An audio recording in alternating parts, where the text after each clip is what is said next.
Bonjour les amis, j'espère que vous allez bien, que vous êtes en forme. Alors, GME GameStop qui explose littéralement à la hausse, qui nous prend 250% en 11 jours. C'est juste incroyable. Et en fait, la raison, elle est très simple. On a le retour explosif de Roaring Kitty, à savoir la personne qui a provoqué la hausse exceptionnelle de GameStop en 2020-2021.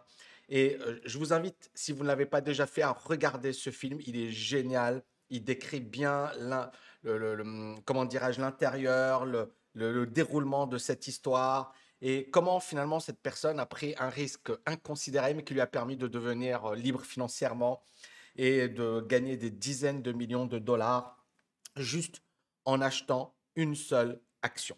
Et ce qui se passe ici, hein, vous voyez, on a eu donc une forte hausse.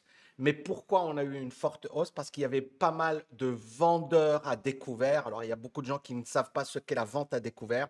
En bourse, vous pouvez soit acheter, soit vendre à découvert. C'est-à-dire, vous pouvez être positionné à la hausse. Donc, par exemple, j'achète ici et je considère que le marché va monter. Donc, je suis acheteur.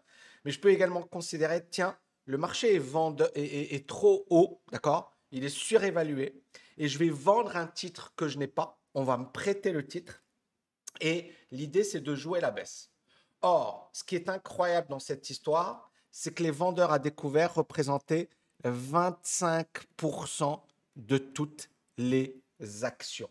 Et c'est là où, encore une fois, on voit le retour de Roaring Kitty. Donc, cette action, pour rappel, hein, pour ceux qui ne le savent pas, entre 2020 et 2021, a progressé de 18 000% en 300 jours. Cette action est pourrie sur un plan fondamental. Ce n'est pas une action exceptionnelle, ce n'est pas une action qui gagne de l'argent. Regardez ici, le score est de 67, ça veut dire que c'est moyen. Cette action en 2020-2021 était ici, d'accord? Elle était entre guillemets considérée comme sous-évaluée. Mais cette action, regardez, net margin il est faible, cash flow négatif, le RO est très faible. Bref, sur un plan fondamental, on ne peut pas considérer cette action comme intéressante. Maintenant, encore une fois, beaucoup de gens ne comprennent pas qu'une action pourrie sur un plan fondamental peut exploser à la hausse et une action exceptionnelle sur un plan fondamental peut baisser. D'accord? Par exemple, Aurora Cannabis qui a également fortement progressé mais qui est pourri. D'accord? Vous avez CGC également. Pourquoi? Parce qu'il y a derrière, il y a des news, il y a des gens qui se sont dit tiens, on va se positionner et ça fait que les titres montent. Donc, je récapitule. Acheteur, donc on joue à la hausse. Vendeur à découvert, on joue à la baisse. Et c'est ce qui explique pourquoi GameStop a pris 250% en 11 jours seulement. Et vous voyez ici les volumes explosifs. On a 187 millions de titres, ce qui est exceptionnel. Et pourquoi 187 millions de titres? Parce que beaucoup d'acheteurs ont commencé à acheter, parce qu'ils ont vu, et je vais vous expliquer pourquoi. Et beaucoup de vendeurs à découvert se sont mis à couper leur position, à sortir de leur position, et donc ont perdu beaucoup d'argent. Ici, je vous ai mis l'action sur un plan fondamental, et on voit que cette action, elle est passée de sous-évaluée à actuellement très surévaluée. Ça veut dire c'est pas du tout intéressant. Mais encore une fois, les vendeurs à découvert ont perdu en quasiment un jour 1 milliard de dollars. Parmi ces vendeurs à découvert, on a beaucoup de hedge funds. D'accord? Et en fait, on revit un peu l'épisode de GameStop de 2020-2021, à savoir cette période folle où tout le monde est allé sur le même titre. Et c'est qu'est-ce qui explique cette perte de 1 milliard de dollars et cette hausse vertigineuse? C'est très simple. Vous avez ce post de Roaring Kitty sur Twitter et également sur Reddit.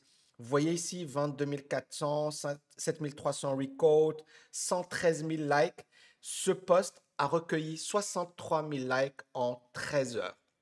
Et c'est ce qui explique la hausse vertigineuse de ce titre. Donc les vendeurs à découvert, vous avez compris que c'était ceux qui jouaient la baisse du titre.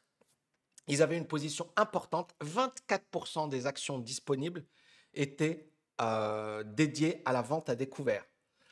Automatiquement, le lundi, comme on a eu la hausse, ces vendeurs à découvert ont perdu 838 millions de dollars et les pertes en mai, hein, des vendeurs à découvert s'élèvent à 1,24 milliard de dollars.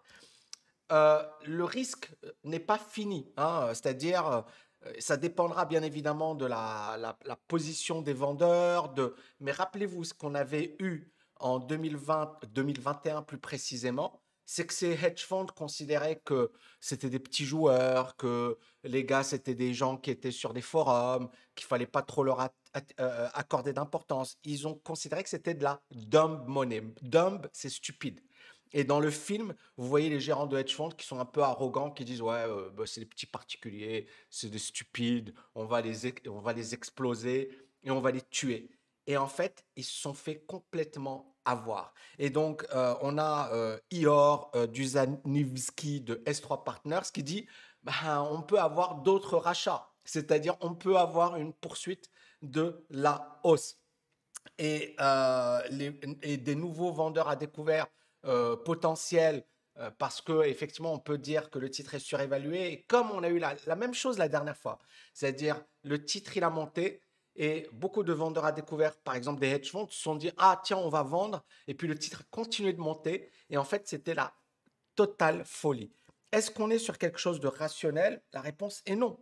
C'est vraiment une bulle, une pure bulle spéculative. Il n'y a pas de fondamentaux, il n'y a pas de raison logique, rationnelle pour expliquer la hausse. C'est avant tout, et là on voit encore une fois les marchés financiers, un combat entre acheteurs et vendeurs et on voit l'importance de la psychologie. À tous ceux qui t'expliquent que les marchés financiers sont rationnels, que les investisseurs sont rationnels, que l'homo economicus prend toutes les informations à sa disposition, je leur dis les gars, regardez la vraie vie. La vraie vie, c'est ça. Moi, j'ai suivi des études de finance et l'un des trucs qui m'avait choqué, c'était que mes profs me disaient oh, les marchés sont rationnels, les individus sont rationnels, c'est impossible de prédire les marchés, etc. Bon, je ne vais pas vous dire que c'est toujours possible, mais là, par exemple, vous avez regardé le RSI qui est magnifique, vous avez les volumes qui explosent, vous avez ces bougies qui nous disent attention, il y a quelque chose qui se passe, on est au-dessus de la moyenne mobile 50 jours. Bref, il y a pas mal d'éléments positifs. Avant même cette hausse, on avait déjà des choses qui nous disaient ah, il y a un truc qui se passe. À partir de là, bien sûr, c'est pas pour tout le monde. Il y a beaucoup de gens, voilà, ils seront jamais bons. C'est comme tu prends par exemple le foot, il y a très peu de gens qui vont réussir. Ou tu prends le business, ou tu prends les startups. Par exemple, il y a plein de gens qui font HEC, qui disent ouais, je vais créer ma startup, et finalement c'est des losers.